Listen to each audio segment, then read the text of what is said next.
আসসালামু আলাইকুম বন্ধুরা, সবাই কেমন আছেন? বন্ধুরা, ঘুরতে ঘুরতে চলে আসলাম একটু গ্রামের দিকে। এসেই কিন্তু এই দেখেন আমার চোখের সামনে একটি গাছ পড়লো। এটা হলো সেই চুই ঝাল গাছ। আপনারা প্রথম কেউ দেখে থাকলে অবশ্যই এটা কমেন্ট করে জানাবেন। আর এই চুই ঝাল গাছে কিন্তু প্রচুর ঝাল।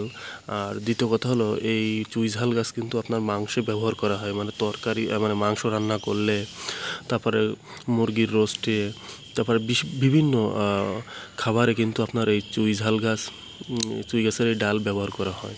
এই দেখেন ডাল দেখছেন। তো বন্ধুরা, এই কারা কারা এই চুই ঝাল দিয়ে মাংস রান্না করে খেয়েছেন অবশ্যই একটু কমেন্টে জানাবেন। আর চুই ঝালের টেস্ট কিন্তু অনেক স্বাদ। যারা যারা খেয়েছেন অবশ্যই জানেন চুই ঝালের অনেক স্বাদ।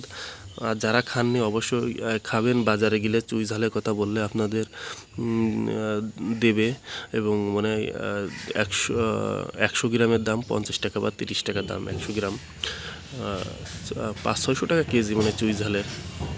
তা চুই ঝাল খেতে যে এত স্বাদ আপনাদের আমি বলে বোঝাতে পারবো না। যদি আপনারা খান তাহলে একটু বুঝতে পারবেন। আর এই চুই ঝাল গাছ কিন্তু আপনি চারাও কিনতে পারেন। এই চারা কিনতে পাওয়া যায় বেজের ডাঙায়। আপনি যাবেন ফুলের নার্সারিতে, তাহারিম নার্সারিতে গেলেও কি আপনারা পাবেন।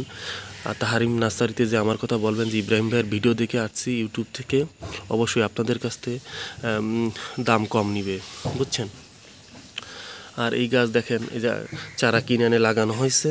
এবং দেখেন এই গাছ দেখেন, আম গাছে এই যে এখন বেয়ে উঠছে, ঠিক আছে। তা বন্ধুরা, ভিডিও আজকে এই পর্যন্তই। সবাই ভালো থাকবেন, সুস্থ থাকবেন। আর যারা আমার নতুন বন্ধু আছেন অবশ্যই আমার চ্যানেলটা সাবস্ক্রাইব করে রাখবেন, তাহলে আমি নতুন নতুন ভিডিও ছাড়লে আপনারা দ্রুতই পেয়ে যাবেন। তা সবাইকে ধন্যবাদ, অসংখ্য ধন্যবাদ ভিডিওটি দেখার জন্য।